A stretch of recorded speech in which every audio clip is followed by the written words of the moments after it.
واش بصح السكيتيوي ممكن يبلاصي الركراكي من بعد الانجاز التاريخي ديالو مع المنتخب المغربي في نهائي الشان؟ البارح المغرب دار تاريخ جديد في الكره ديالو. المنتخب المحلي بقياده طارق السكيتيوي جاب اللقب ديال الشان 2025 اللي تدار في كينيا بعد ما ربحوا مدغشقر في نهائي شعلات فيه العافيه. وقبل ما نعرفوا الاحتمالات فين ممكن الركراكي يخرج من المنتخب، اجيو نديروا ملخص للنتيجه ديال المنتخب المحلي فين ربحوا النهائي ب3-2. الاهداف جاو من كل من يوسف مهري اللي افتتح التسجيل في الدقيقه 27 ورجع التعادل. والهدف الثاني غيجي من اسامه المليوي في الدقيقه 44 اللي دار مستوى كبير في هذا الماتش واللي ما وقفش هنايا وغيعاود يجيب الهدف الثالث اللي كان هدف عالمي بكاع المعايير. خلى الجمهور مصدوم من بعد ما ماركا من مسافه بعيده تقريبا من وسط التيران. خليكم تشوفوا الفيديو. ميري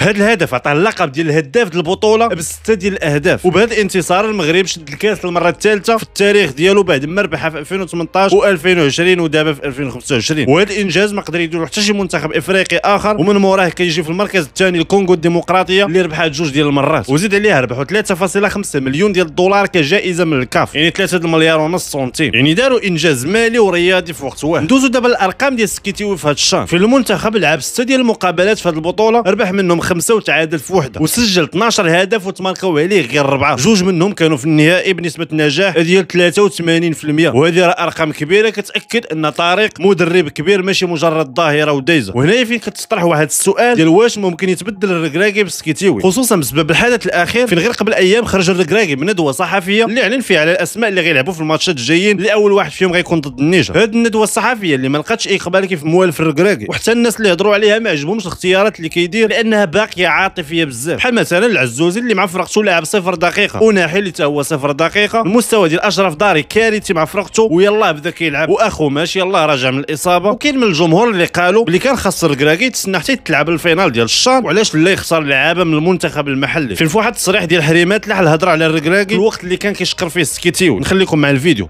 نشكر المدرب الكبير سي طارق السكيتيوي على الخدمه اللي كيدير، مدرب كبير مدرب متواضع. فهاد المساله ديال الاختيارات بالرغم انها مساله كتخص الركراكي، ولكن من ديما كان كيلقى فيها مشكل مع الجمهور. زايد انه من نهار بدا مع المنتخب في 2022 الانجاز ديالو كان هو نصف نهائي كاس العالم. من تماك ما كانش شي انجاز اللي رسمي اللي غادي يعطي امل للمغاربه في الركراكي. وبالرغم انه كيربح الماتشات، ولكن طريقه اللعب والخطه اللي كيخدم بها كتخلي المغاربه مخلوعين، خصوصا من بعد الصدمه ديال الخروج ديالنا من كاس افريقيا. ومع ذلك في كاع التصريحات والندوات الصحفيه اللي كيدير الركراكي كيكون ديما شاد ضد مع الجمهور ومع الصحفيين، وكيحس شويه بالترفع وبانه راه واعر وعارف اش كيدير وما خاص حتى شي واحد ينتقده. كاين واحد هو في قهوه روما دار 3 جونغلاج لا كيدير كاسكيطه كيجي وكيقول انا ندير شويه د اللايك، عكس المدربين المغاربه الثانيين بحال السكيتيوي او حسين هموته او جمال السلامي اللي كتلقاهم متواضعين في الندوات الصحفيه وما كتحسش بديك العناد والمنافسه مع الجمهور. السبب علاش كيدير الركراكي هذا الشيء سبق وهضرنا عليه من قبل بلا ما نعاودوا ندويو فيه. هنايا غيكونوا 3 ديال الاحتمالات اللي ممكن ان الركراكي يتبدل بمدرب اللي غالبا يقدر يكون طارق السكيتيوي. شوف ديما كنقولها، ولكن احسن مني باش يدي هاد لا كوب دافريك انا نخلي البوز ديالي. الاحتمال الاول هو الا المنتخب مع الركراكي ما جابش البطوله او الا خرج بكري من كاس افريقيا. هنايا 100% الضغط الجماهيري والاعلامي غادي يكون قوي بزاف وغيدفع الجامعه انها تخلى على الركراكي. وحتى لدابا السكيتيوي هو المرشح الاول لهذا البوست. الاحتمال الثاني هو الا السكيتيوي بقى مستمر بنفس المستوى وبدا كيوجد منتخب بديل للمنتخب الاول، لانه من بين الاهداف ديال الجامعه في المنتخب المحلي هو انهم يجبدوا منه سميات اللي يحضروا في ليكيب ناسيونال الدوليه. والسكيتيوي حتى لدابا غادي مزيان في هذه المهمه وكيبانوا معاه اسماء كبيره بحال اسامه الملوي ويوسف مهري. الاحتمال الثالث كيبقى سياسي ورياضي في نفس الوقت، وهو احتمال اللي شي شويه ضعيف، وهو انه ممكن الجامعه الا بقى نفس الضغط الجماهيري على الركراكي انها تخلى عليه قبل من كاس افريقيا. وهذه القضيه راه سبق ودارتها مع خليل وزيت قبل كاس العالم غير ب3 شهور، لانه من بين اهم النقط اللي كتهتم بهم الجامعه هي الحماس ديال الجمهور. وللاسف مؤخرا المغاربه طفى داك الحماس ديالهم مع المنتخب المغربي الاول. ولكن كرايي الشخصي انا كنشوف باللي الركراكي مسؤول على اختياراته وخاص الناس تحترمه، وفي نفس الوقت خاص الركراكي ينقص من داك الترفع ديالو. فحاليا بقات اقل من 3 شهور باش تبدا بطوله كاس افريقيا اللي غتنظم في المغرب، ونتمنوا ان شاء الله ان الركراكي يحنتنا ويكون قد المستوى المطلوب، لانه كنظن بلي ما كاينش شي عذر هذه المره باش ما نديوش كاس افريقيا. دوزو بخير.